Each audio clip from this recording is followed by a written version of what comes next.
Duduzane Zuma has offered an emotive assessment on the events surrounding the death of his mother, Kate Mantsho Zuma.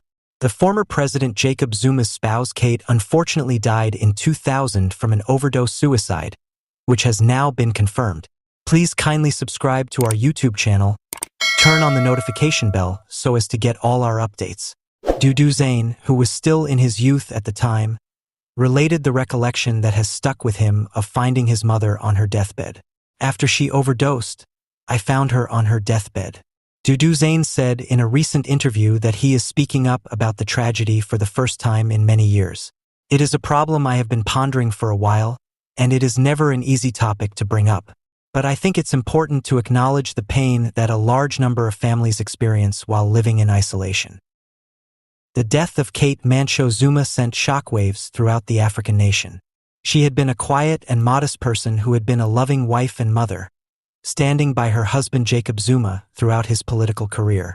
Her children and loved ones were in shock at her abrupt departure, especially after reading the message she wrote before taking her own life. The memo, which was later made public, is said to have been a collection of Mantsho Zuma's very personal musings and irritations.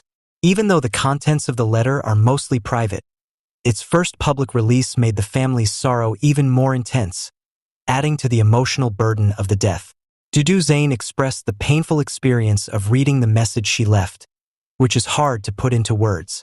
The disclosure to the public that followed caused great sorrow for our family.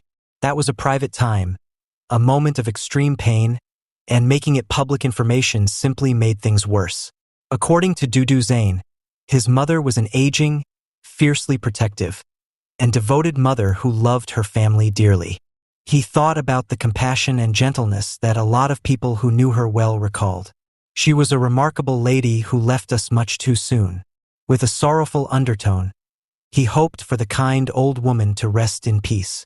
Kate Mancho, although Zuma's passing remains a tragic part in the Zuma family's past, it has also spurred conversations about mental health and the difficulties faced by people in the public eye.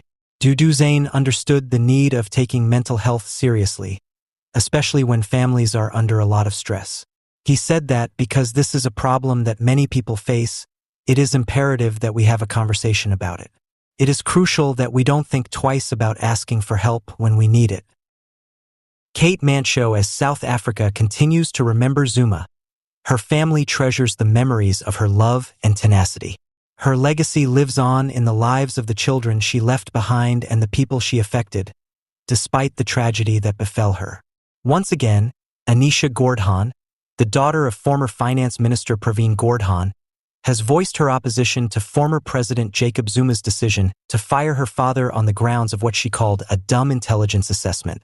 During a memorial event held in Pretoria by the South African Revenue Event, SARS, to remember the legacy of Gordhan, who was a former SARS commissioner, Anisha spoke about the difficult time after her father's removal from his finance minister post in 2017.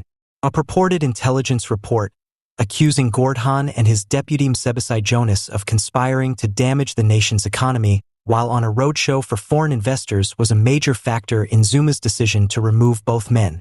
Anisha called the intelligence assessment unintelligent and unfounded throughout her speech.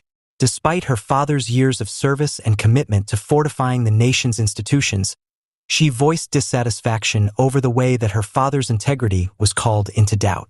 It was a thin pretext used to shield a very harmful choice, she said, going on to say that the decision's consequences caused serious instability in the political and economic systems. Gordhan's removal signaled a sea change in South Africa's political climate and increased worries about corruption and state takeover.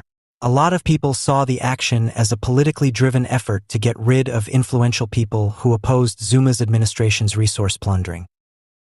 Anisha's comments are made at a time when Gordhan's services to the financial industry in South Africa and his part in building SARS into a strong organization are being honored.